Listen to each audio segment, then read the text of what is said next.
প্রত্যেক দিন পত্রিকায় পড়েন, মনে হচ্ছে বৈষম্য বিরোধী ছাত্র আন্দোলনের ছেলেমেয়েরা দেশের সব কিছু লুটপাট করে খেয়ে ফেলছে। দেখলে মনে হইতেছে বাংলাদেশে আর কোনো ইবলিস ছিল না 24-এর আগে, সব ফেরেশতা ছিল, 24-এ সব ইবলিস হয়ে গেছে। ঠিক উল্টা গল্পটা শিখাচ্ছে। মাদকের ব্যবসায় কে দায়ী? সমন্বয়ক দায়ী। চাঁদাবাজি করতেছে কে? সমন্বয়ক করতেছে। তদবির করতেছে কে? সমন্বয়ক করতেছে। অতএব এই যে নতুন অভ্যুত্থানের নেতা কর্মীদেরকে শত্রু বানানোর রাজনীতি করতে, অতএব এই জুলাই যোদ্ধাদেরকে বুঝতে হবে সেই শক্তিগুলো কারা, সেই গণমাধ্যমগুলো কারা, যারা দিল্লির বয়ান কায়েম করবার চেষ্টা করছে, বাংলাদেশকে যারা নতুন করে স্বাধীন করেছে সেই স্বাধীনতার নায়কদেরকে প্রত্যেক দিন প্রত্যেক রাতে বাংলাদেশের শত্রুতে পরিণত করছে, দেশের জনগণের মুখোমুখি দাঁড় করানোর চেষ্টা করছে। এই দিল্লির বয়ানটা বোঝা আজকের জুলাই যোদ্ধাদের জন্য অতীব জরুরি। এবং এটার মধ্য দিয়ে হচ্ছে আপনি নাগরিক হবেন, এটার মধ্য দিয়েই হচ্ছে বাংলাদেশ রাষ্ট্র আগামী দিন টিকে থাকবে কিনা সেই টিকে থাকার শর্ত তৈরি হবে। এবং সেই শর্তের ভিতরে শুধু বিদেশি শত্রু না, কারা কারা আজকে বাংলাদেশে মৌলবাদীদের উত্থানের গল্প শোনাচ্ছে, জঙ্গি উত্থানের গল্প শোনাচ্ছে।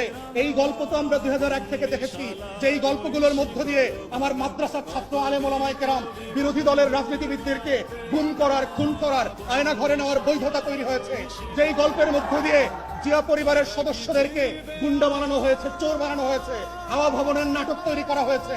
যেই গল্পের মধ্য দিয়ে জাতীয়তাবাদী দেশপ্রেমিক শক্তিকে কিভাবে একের পর এক মিথ্যা মামলা দিয়ে বাংলাদেশের রাজনীতিতে নাই করে দেওয়া হয়েছে, এই গল্পটাও আপনাদেরকে বুঝতে হবে। বুঝতে হবে গত 53 বছরের রাজনীতিতে নাটক, সিনেমা, গল্প, গান, ফিল্ম, ফটোগ্রাফি সবকিছুর মধ্য দিয়ে দেশি প্রেমিক মানুষদেরকে অপর করার চেষ্টা করা হয়েছে। যারাই দিল্লির আধিপত্যবাদ মানছে না তাদেরকে জঙ্গি ট্যাগ দেওয়া হচ্ছে, তাদেরকে মৌলবাদী বানানো হচ্ছে, তাদেরকে হাওয়া ভবন বানানো হচ্ছে, তাদেরকে দেশের শত্রু বানানো হচ্ছে, তাদেরকেই পশ্চিমের কাছে গিয়ে বলা হচ্ছে বাংলাদেশে নাকি দক্ষিণপন্থীদের মৌলবাদীদের উত্থান ঘটছে।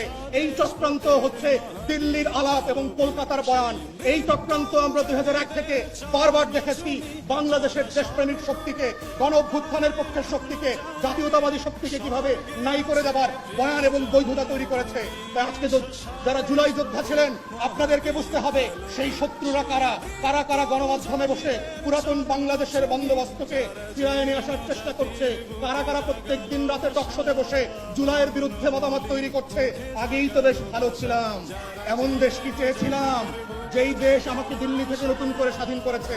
অতএব সেই বাংলাদেশটা কোথায়?